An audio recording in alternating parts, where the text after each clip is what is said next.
These are the days of Egypt's glory and the beginning of a journey that would change the world. From the banks of the Nile to the heart of Pharaoh's palace, destinies are being woven. Listen now as the ancient story unfolds. The angel's voice deepened again, and the mountain wind seemed to echo it. After Jacob was gathered to his fathers, he said, Joseph and his brothers dwelt in Egypt many years. The land was kind to them. The Pharaoh of that time remembered the famine and how Joseph's wisdom had saved the nations.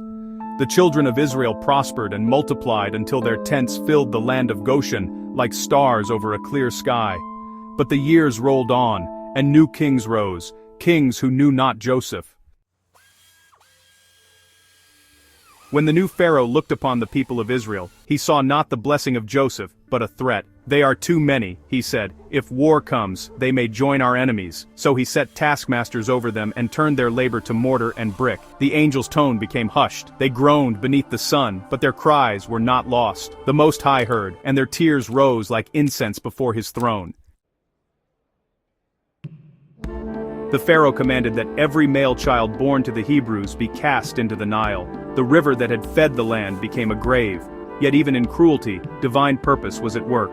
In those dark days a child was born of the tribe of Levi, beautiful and radiant. His mother hid him 3 months, but when she could no longer conceal him, she made a little ark of reeds and laid him among the rushes by the river's edge. Pharaoh's daughter came to bathe and found the basket. When she opened it, the baby wept, and her heart was moved. This shall be my son, she said, and named him Moses, drawn out of the waters. The angel paused and looked at Moses, standing on Sinai now, as though the story and the listener had met within the same breath. Even from birth, he said, you were written upon the heavenly tablets. The same waters that drowned your people's sons became your deliverance. And so, Moses' journey began, shaped by destiny and guided by a purpose greater than himself. Each step forward was a step into the unknown, yet also, a step toward the promise that awaited his people. Moses grew in Pharaoh's house, learning the wisdom of Egypt yet carrying the memory of his people in secret. When he was grown, he saw an Egyptian beating a Hebrew slave, and anger burned within him. He struck the Egyptian and hid him in the sand. But, the deed was known, and he fled into the wilderness. There among the hills of Midian he became a shepherd. He married, tended flocks and walked often alone beneath the stars, the same stars once counted by Abraham. And there, in the stillness of the desert, God prepared his heart. Then one day, as the sun fell upon the rocks, he saw a bush burning yet not consumed. From the flame came the voice, Moses, Moses, draw not near until you have removed your sandals, for the place where you stand is holy. The angel of the presence told him that from that moment, the story of deliverance had begun to stir.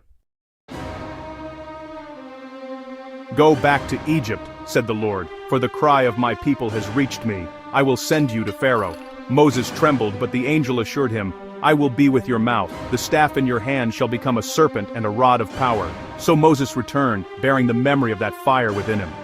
The battles of signs and plagues that followed are told elsewhere, but Jubilees looks deeper, seeing in them not only miracles, but the unfolding of the covenantal clock, every act written upon the heavenly tablets long before the world was made. When the time of deliverance drew near, the Lord brought forth a new commandment, a sign for all generations. The people prepared, hearts trembling with hope and fear, as revelation descended upon them. Through Moses, the covenant was renewed, and the story of freedom was forever etched into the memory of Israel. When the time came for the final judgment, the Lord told Moses to instruct the people. On the 14th day of the first month, let every household take a lamb without blemish. Slay it at evening and mark your doorposts with its blood. For this night I will pass through Egypt, and every firstborn of man and beast shall die, but where I see the blood, I will pass over. The angel told Moses that the Passover was not born in Egypt alone, but mirrored a feast celebrated in heaven since creation. Every year, he said, the angels observe it in its appointed time. It is the memorial of deliverance and the promise of freedom written upon the tablets above. The Hebrews ate in haste, loins girded, staffs in hand. That night the cry of Egypt rose, but in the houses marked by blood there was peace. As dawn came, the people went forth, a multitude newly born, carrying with them the bones of Joseph and the memory of bondage. At this point, the angel's voice turned to instruction. Remember these days, O Moses, and tell Israel to keep them forever.